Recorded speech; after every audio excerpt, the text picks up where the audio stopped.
Congregation offers us two main opportunities. One is to receive a report on the year under review from the Vice Chancellor, and second, to confer honors by way of degrees, certificates, and diplomas on our graduates who have gone through 4 years of education and training. I therefore invite the Vice Chancellor, Professor Kwesi Adakwa, to report to congregation.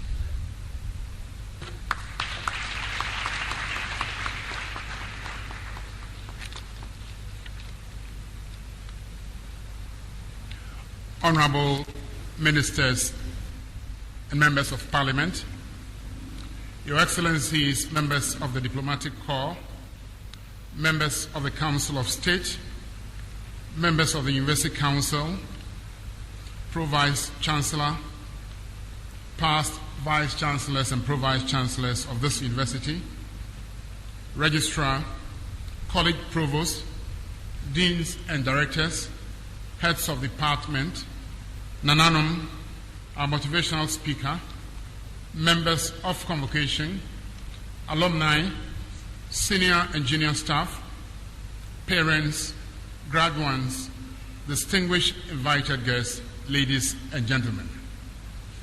On behalf of the University Council, faculty members, the entire university community, it is my greatest pleasure to welcome you to today's graduation ceremony for our College of Engineering.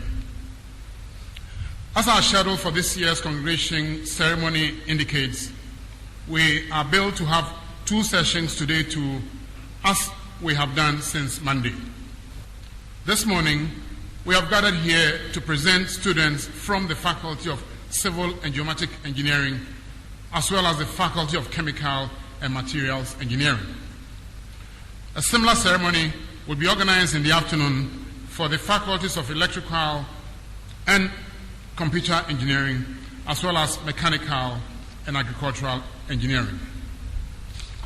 Congregations are very important events in the calendar of every university.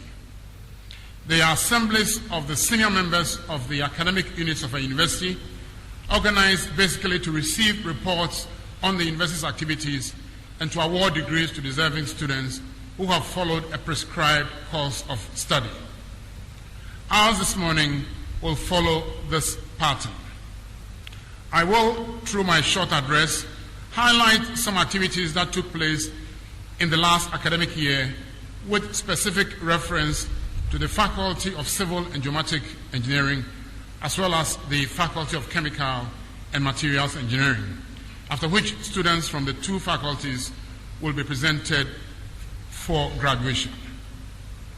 We in the university are also happy and privileged to have you add color to these ceremonies. These gestures go to buttress the point that the public is indeed very much interested in the internal affairs of the university. Distinguished ladies and gentlemen, as I intimated earlier in my address, today's entire ceremony, both the morning and afternoon, has been dedicated to the College of Engineering. This is partly as a result of the sheer number of students who are graduating from the college, reputed to be one of the oldest, popular, and populous colleges of the university. It may be of interest to you to know that the College of Engineering was established formally as a School of Engineering in 1952, and it was mandated to prepare students for professional qualifications only. It has since grown and expanded and responded to the human resource and development needs of the country.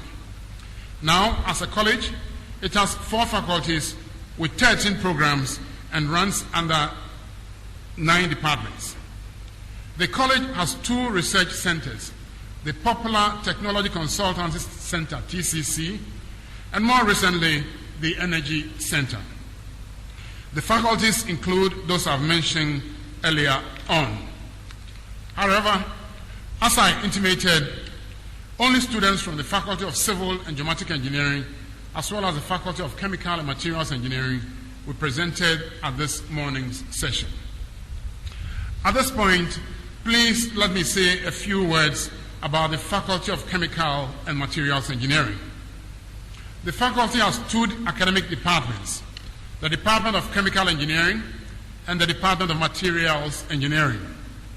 They together run 4 programs in chemical engineering, petroleum engineering, petrochemical engineering, and materials engineering.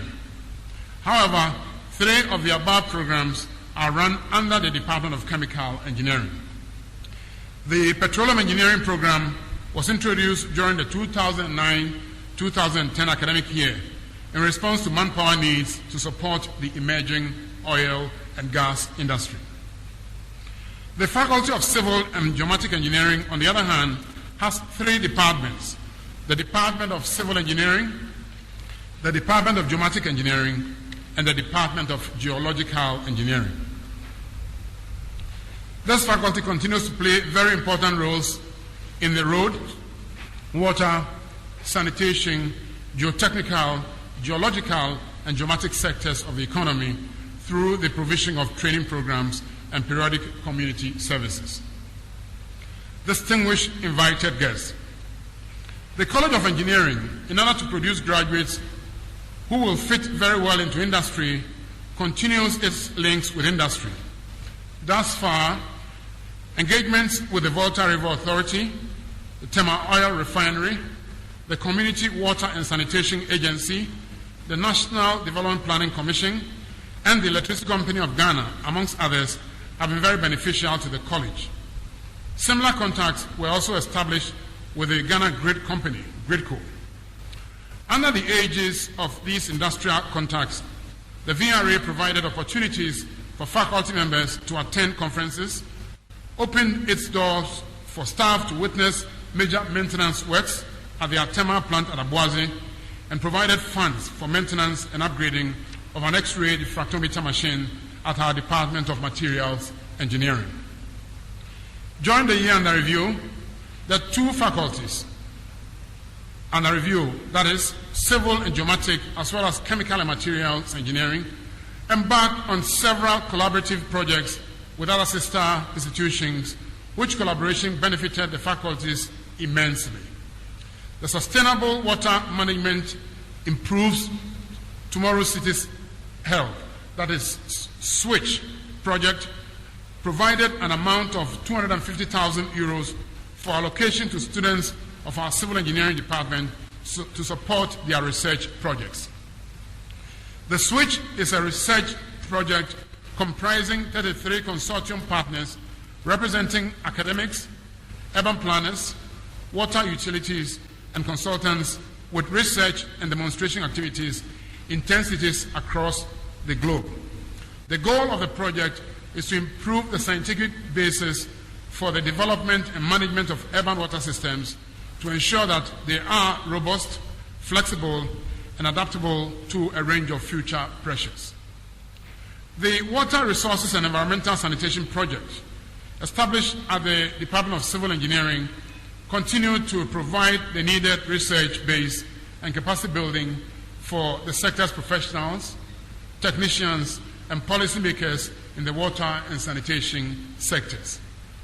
The project, which was started with financial support from UNESCO's IHE, Institute for Water Education, has successfully established 2 MSc programs in water supply and environmental sanitation and water resources engineering management. The 2 programs have successfully trained 130 professionals from Ghana, Rwanda, Benin, Nigeria, and Burkina Faso. The project has thus far benefited from a Dutch grant of €2.5 million and is working for the commencement of the next